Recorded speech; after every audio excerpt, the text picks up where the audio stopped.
이번 시즌 프리미어리그 최고의 경기가 나오지 않았나 싶은데 맨시티와 첼시 어느 팀 할 거 없이 준비해 가지고 나온 것들을 모두 다 펼쳤고요. 정말 이 경기 수준도 너무 높았고 경기 자체가 너무나도 재밌었습니다. 특히나 오늘 경기에서 재밌었던 건 첼시가 맨시티를 상대로 볼을 점유하는 경기를 펼쳤다는 거거든요. 특히 오늘 첼시가 어떤 형태였냐면 후방에서 산체스부터 시작하는 후방 빌드업을 선택했어요. 그러다 보니까 약간 뒤로 물러서서 오히려 맨시티의 전방 압박을 유도하기 시작합니다. 그래서 맨시티가 올라오게끔 만들고요. 첼시가 압박을 받으면서 의도적으로 맨시티를 끌어당긴 다음에 탈압박을 하겠다는 전략이었거든요. 근데 오늘 첼시가 맨시티의 압박을 이겨내고 탈압박을 하는 것을 성공을 했어요. 특히나 오늘 인상 깊었던 포인트는 오른쪽 라인에 팔머와 제임스, 이 두 명의 선수의 움직임이 너무나도 잘 맞습니다. 팔머가 중앙으로 들어오면서 수비를 끌고 안으로 들어올 때는 제임스가 올라가주면서 공간을 쓰기도 하고요. 그리고 팔머가 중앙으로 들어가다가 순간적으로 측면으로 나오면서 선수들을 끌고 움직일 때 이때 제임스가 안쪽으로 들어가면서 제임스가 안쪽의 공간을 활용하기도 해요. 그래서 오늘은 첼시가 맨시티를 끌어당겼을 때 여기서 맨시티의 압박을 풀어나오는데 팔머와 제임스의 호흡이 매우 뛰어났습니다. 이 장면을 보시면 첼시가 앞으로 볼을 성급하게 걷어내지 않고 볼을 계속 소유하면서 맨시티가 올라오길 기다립니다. 그리고 맨시티가 올라왔을 때 여기서 디사시가 측면에서 내려오는 제임스에게 패스를 보내주거든요.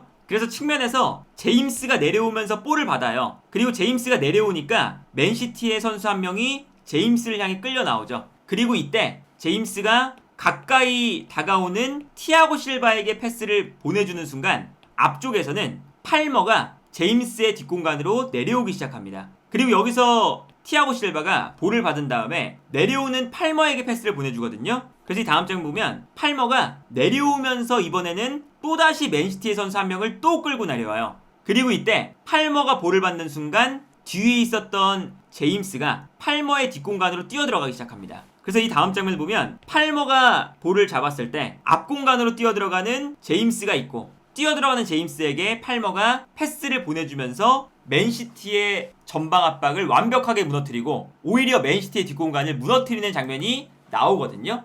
반대로 이런 장면도 있죠. 반대편으로 패스를 쭉 넘겨줬을 때 제임스가 볼을 받습니다. 그리고 팔머가 약간 안쪽으로 들어와 있는 장면이었죠. 근데 제임스가 볼을 받을 때 맨시티의 측면 수비수가 끌려 나가니까 그 순간 팔머가 안쪽으로 들어왔다가 다시 이 뒷공간으로 뛰어들어가요. 그래서 이 다음 장면 보면 제임스가 수비를 끌어낸 다음에 뛰어들어가는 팔머에게 패스를 보내주면서 또다시 맨시티의 수비 라인을 무너뜨리는 걸 볼 수가 있습니다. 그래서 오늘 재밌었던 게 이렇게 팔머가 측면에 있다가 중앙으로 들어오면서 안쪽에서 팔머가 패스를 받는, 그리고 여기서 팔머가 볼을 잡고 돌아서면서 맨시티의 압박을 풀어내는 이런 장면도 있고요. 반대로 리스 제임스가 중앙으로 들어오고 팔머가 측면으로 내려가면서 두 선수의 자리가 바뀌면서 오히려 팔머에게 다시 공간이 생기는 이런 장면도 나와요. 그러니까 오늘 경기는 포체티노 감독이 맨시티를 상대로 오히려 맨시티의 압박을 유도하면서 탈압박을 해서 맨시티의 뒷공간을 노리겠다, 요 형태를 만들어 나왔는데 이 형태가 잘 통했습니다. 여기에 더해서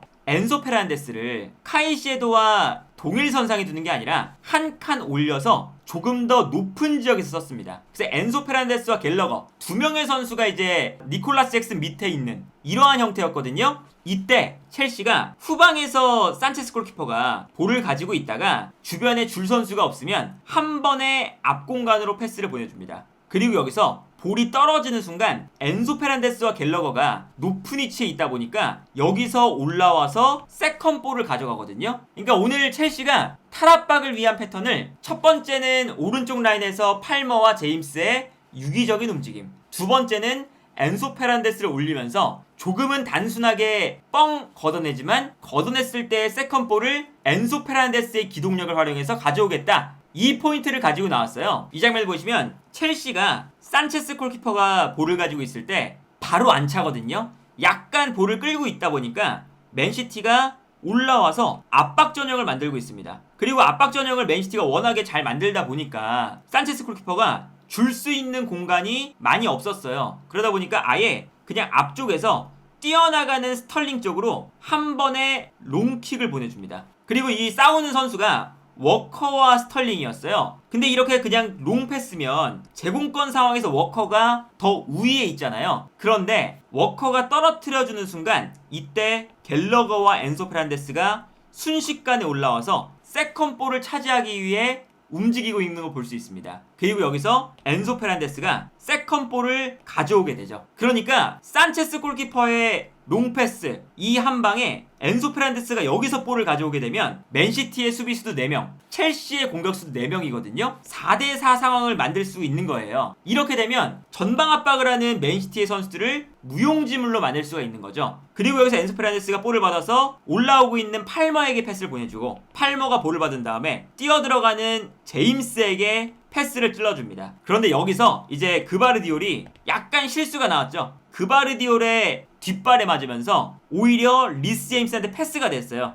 그래서 리스 제임스가 볼을 잡아서 뛰어들어가는 스털링에게 크로스, 너무나도 편안하게 스털링이 침투해 들어가면서 득점을 만드는 모습이 나왔었습니다. 그리고 당연히 맨시티도 첼시와 마찬가지로 첼시가 전방 압박을 할 때 한 번에 풀어내서 역습을 하는 것은 맨시티의 또 특기잖아요. 그러니까 첼시가 탈압박을 하는 만큼 맨시티도 탈압박을 해요. 첼시가 탈압박을 해서 득점하는 장면도 있었지만 맨시티가 탈압박을 해서 득점하는 장면도 있었습니다. 이 장면을 보시면 맨시티가 스로인을 하는 장면인데 아무리 스로인을 하다 보니까 첼시 선수들이 한눈에 봐도 수비 라인을 엄청나게 끌어올리고 요 공간에서 압박을 하기 위해서 모두 쏠려 있죠. 근데 여기서 맨시티가 압박을 당할 때 패스를 줄 곳이 없으니까 그냥 앞쪽에 있는 홀란드한테 뻥 찹니다. 이거는 정말 특히나 마찬가지죠. 근데 홀란드가 여기서 당연히 수비수를 버텨내고 돌아서죠. 그리고 카이시도가 여기서 약간은 볼을 끊어내는데 실수가 나오면서 홀란드가 볼을 받아주고 뛰어 올라오는 알바레스에게 패스, 그리고 알바레스가 볼을 받아서 뛰어가는 포든에게 패스를 줍니다. 정말 간결하게 홀란드, 알바레스, 포든, 정석적인 역습이죠. 그리고 포든이 볼을 받고 가운데로 들어올 때 알바레스가 또 열심히 뒷공간으로 뛰어들어가고요. 포든이 그러니까 편안하게 알바레스에게 패스를 보내줍니다. 그러면서 첼시의 수비를 완벽하게 무너뜨리고 알바레스의 크로스, 홀란드의 또다시 침투, 여기서 너무나 당연하게도 득점이 나와요. 이게 오늘 경기가 정말 재밌었던 건 첼시가 탈압박을 해서 득점을 하면 맨시티도 탈압박을 해서 득점을 합니다. 그리고 세트피스도 마찬가지예요. 첼시의 골 장면인데요. чел시가 뒤쪽에 디사시와 티아고 실바가 있습니다. 그리고 이 두 선수를 막는 맨시티의 선수가 앞쪽에 2명 있었죠. 근데 여기서 디사시가 요 앞 공간을 움직이면서 스크린 플레이를 해요. 그리고 티아고 실바는 넓게 돌아뛰면서 앞쪽으로 움직이죠. 그러니까 분명히 티아고 실바를 따라가야 됐는데 따라가지 못하고 베르나르도 실바는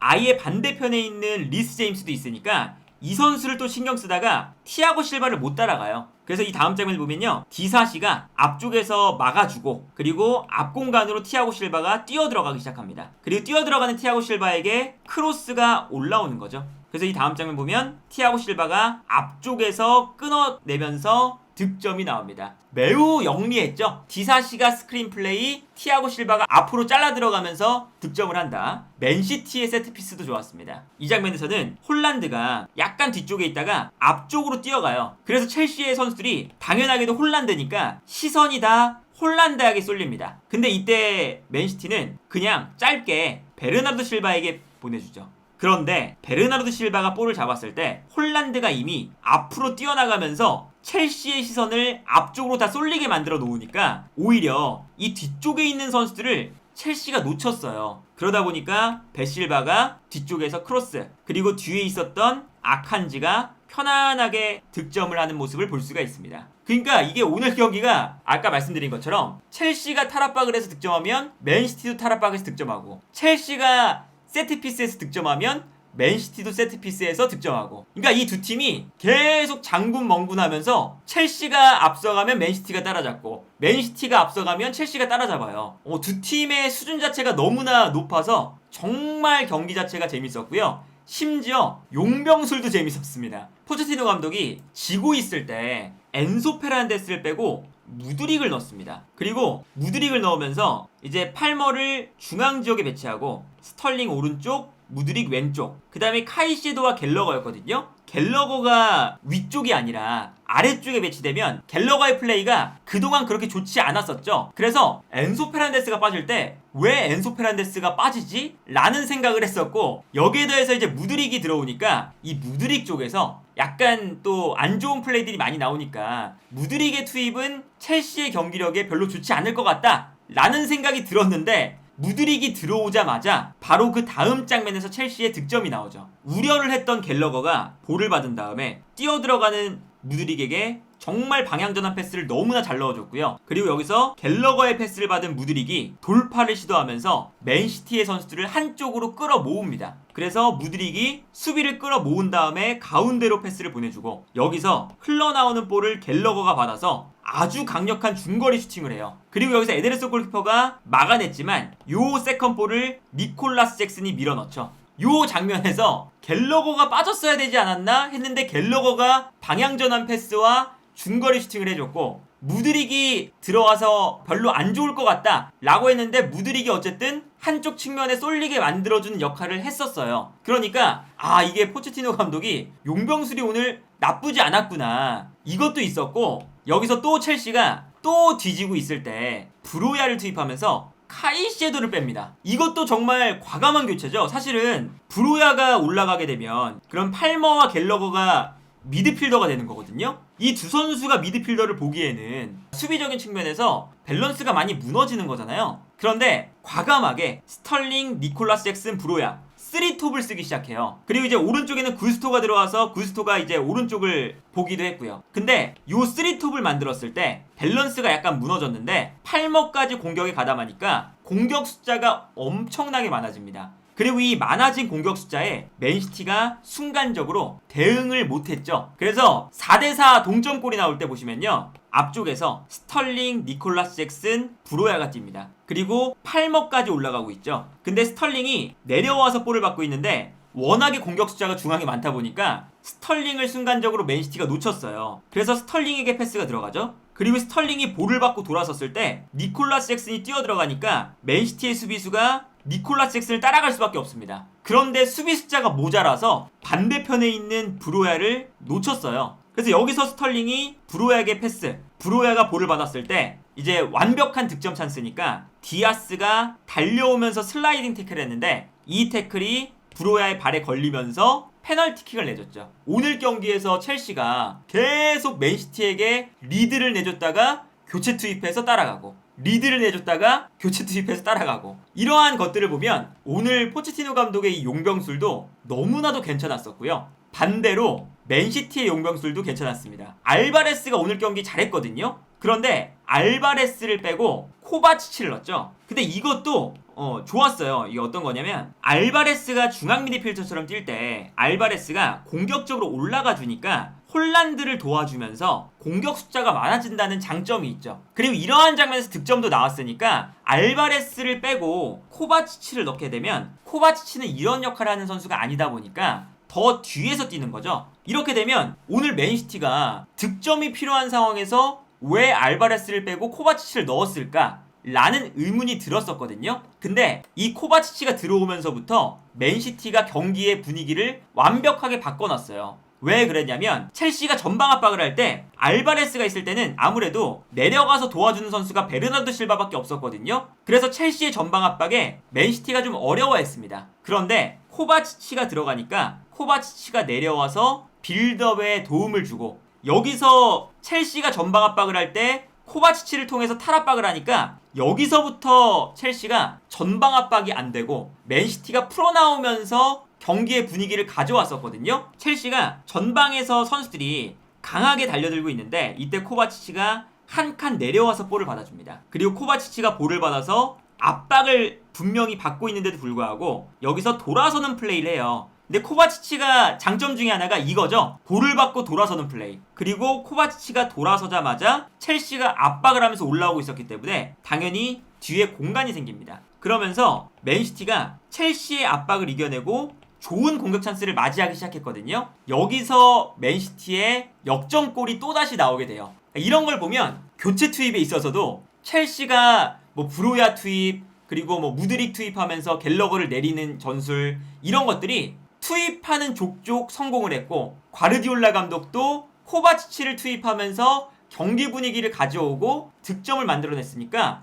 용병술도 두 팀이 서로 성공을 했어요. 그러니까 이게 전체적으로 오늘 경기는 포체티노와 가르디올라 두 감독이 탈압박부터 뭐 세트피스 전술, 교체 투입, 볼을 점유하는 그런 패턴 플레이, 모든 그 측면에서 우열을 가릴 수 없을 정도로 정말 멋있는 게임을 했다. 그리고 이 두 팀 자체가 오늘 경기 이 수준 자체가 너무나 높고 90분 내내 정말 텐션이 떨어지지 않는 경기를 해줬거든요. 그래서 오늘 경기는 정말 이번 시즌 프리미어리그, 뭐 프리미어리그 밖을 봐도 유럽 전체에서 이번 시즌 최고의 경기력을 보여준 경기가 아니었나. 축구팬의 한 사람으로서 이번 경기는 정말 그냥 순수하게 축구를 보는 재미가 최고였던 경기였다.